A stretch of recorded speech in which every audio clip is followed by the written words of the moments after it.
Hey everyone, Ryan here at etrailer. Today on our 2014 Mitsubishi Outlander, we're going to be showing you how to install the Curt custom fit vehicle wiring harness.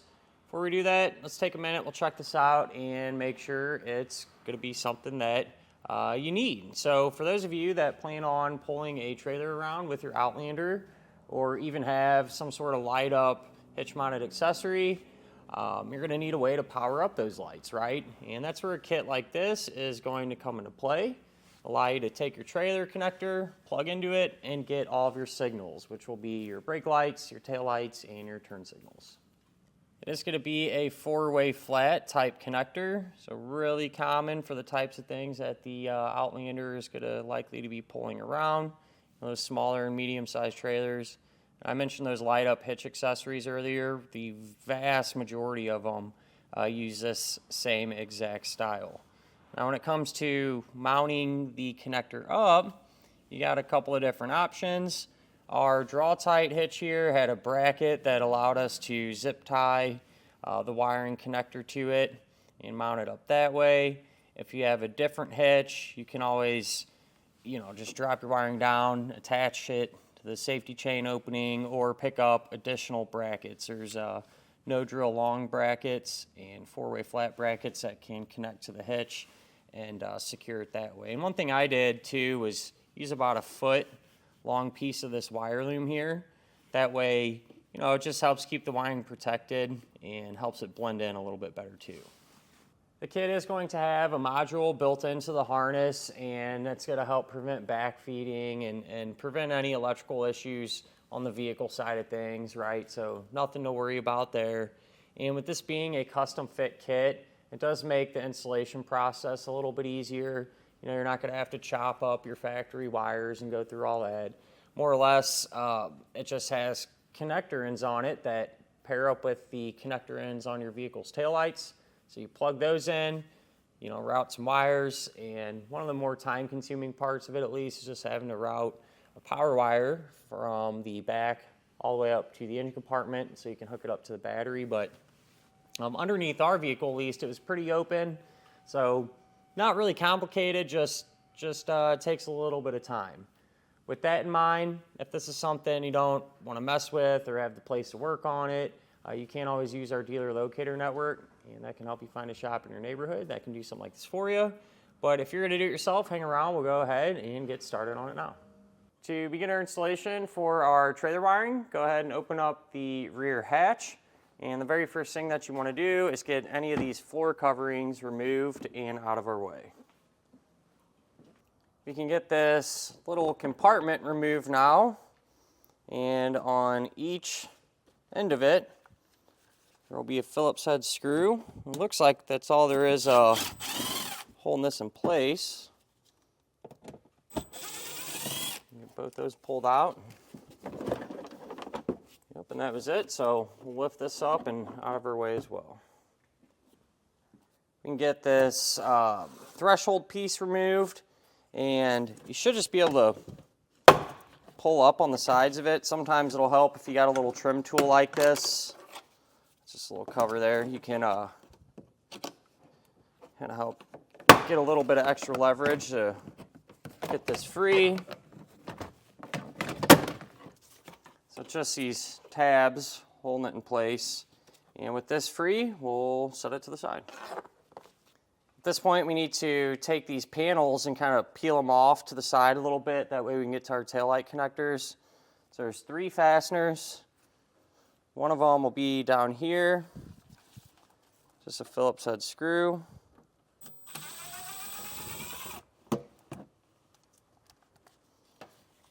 The other one is right there. You can use a Phillips or 10 millimeter.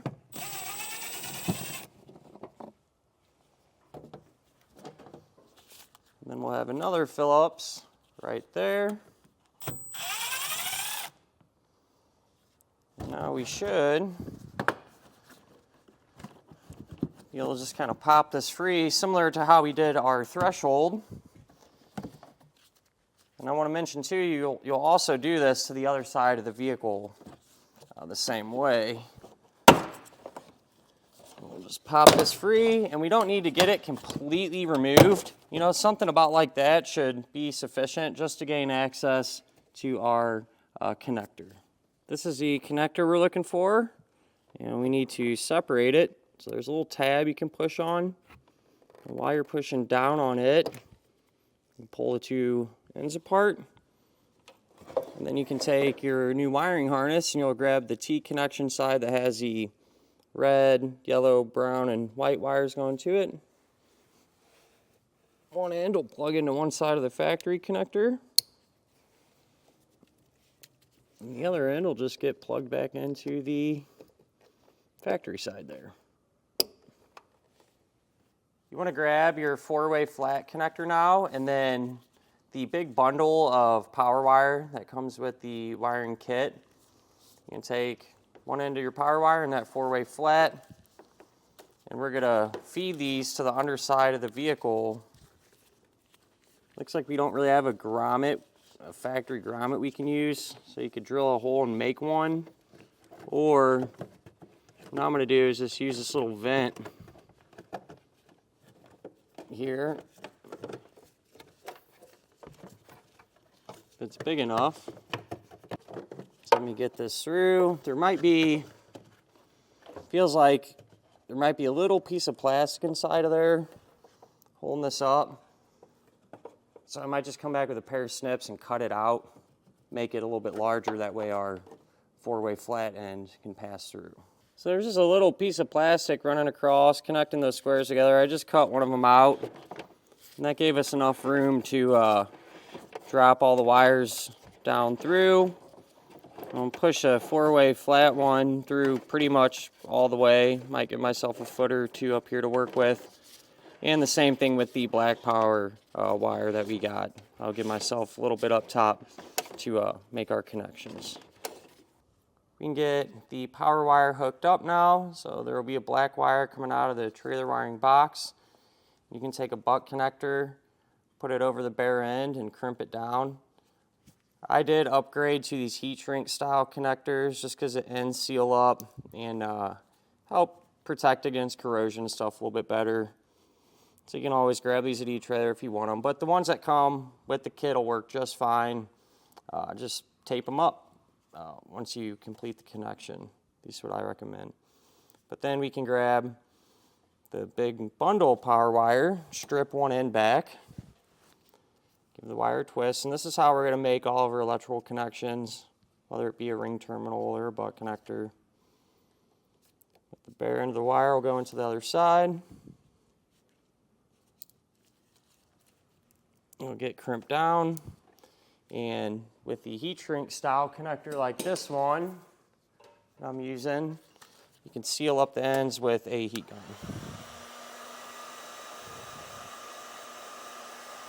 Moving over here to the passenger side, I took our green wire, run that over, and simply plugged it into our taillight connection, just like we did over on the driver's side.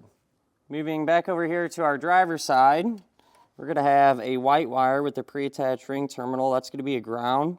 And it turns out we have a factory ground right there. So we're just going to utilize that and pull out this bolt with a 10 millimeter.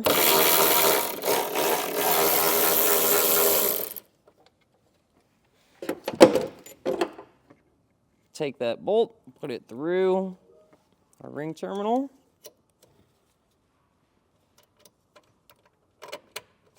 And get it reinstalled.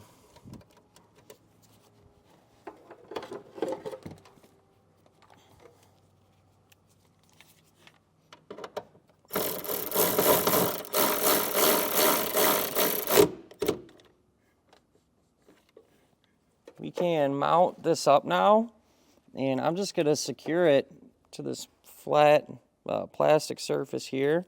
So I cleaned off the box and that surface with some rubbing alcohol, let it dry, and then I'll grab the included two-sided sticky tape, pop that on.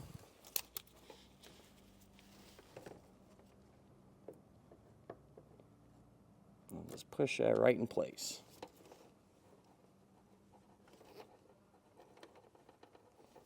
So I went ahead, came back with some zip ties now, and just kind of tidied up some of the wiring in here. Before we get carried away putting all of our panels and stuff back together, it'd probably be a good idea to finish routing our wires underneath the vehicle. That way we can test everything and make sure it works before we get all this stuff back together. So moving underneath, we'll take care of our 4-way flat wiring real quick. So this is where it drops down from under the vehicle. And when you're routing wires, do your best to avoid any hot or moving parts, you know. Just run it along through there, and then attached it to the bracket here that's attached to our trailer hitch. For the power wire, I just run that along through here, and I use some zip ties along the way to keep it all secure. When it goes up and over our rear axle and along through here, and about from this point, honestly, I just followed our brake lines. That's usually a pretty safe bet. So it just follows that all the way to the front of the vehicle, where I pushed it up into the engine compartment. It's pretty open. Don't really have too many issues there, but if you're having a hard time, one thing you can do is take a pull wire, like take a metal coat hanger and straighten it out or something like that. Drop it from the top down, and then you can tape the power wire to it, go back up top and pull it right into place. Under the hood, here's where our power wire came up, and I just cut it to length, attached it to the included fuse holder. So butt connector there. Other end of the fuse holder, I crimped on a ring terminal. And make sure that the fuse is not installed in it just yet. We'll hook this up to the battery first. So the positive terminal there, there's a nut. This is a 12 millimeter.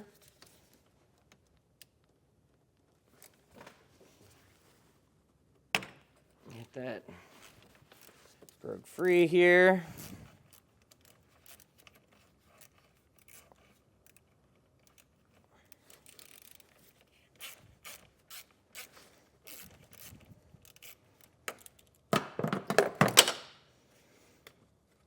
I'm just trying to keep the wire connected to the post so we don't lose our radio presets and stuff. We'll just put the ring terminal over the stud.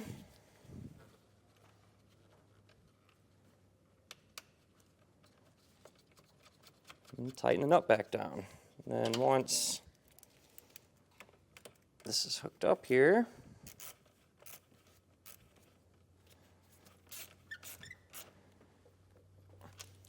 we can grab our fuse and place that into the holder.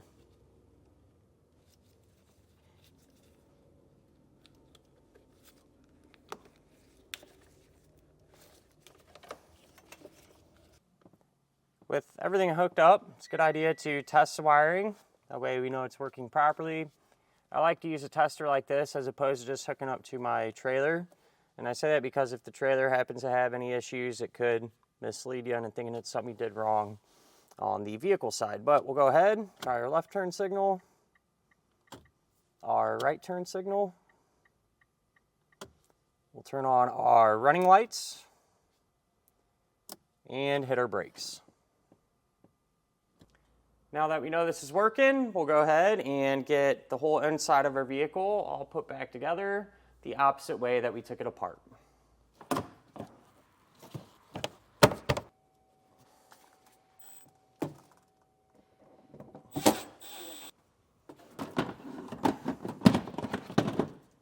Got all of our panels put back together, no issues or differences there. And with that done, that will do it for our look at and our installation of the Curt custom fit vehicle wiring harness on our 2014 Mitsubishi Outlander.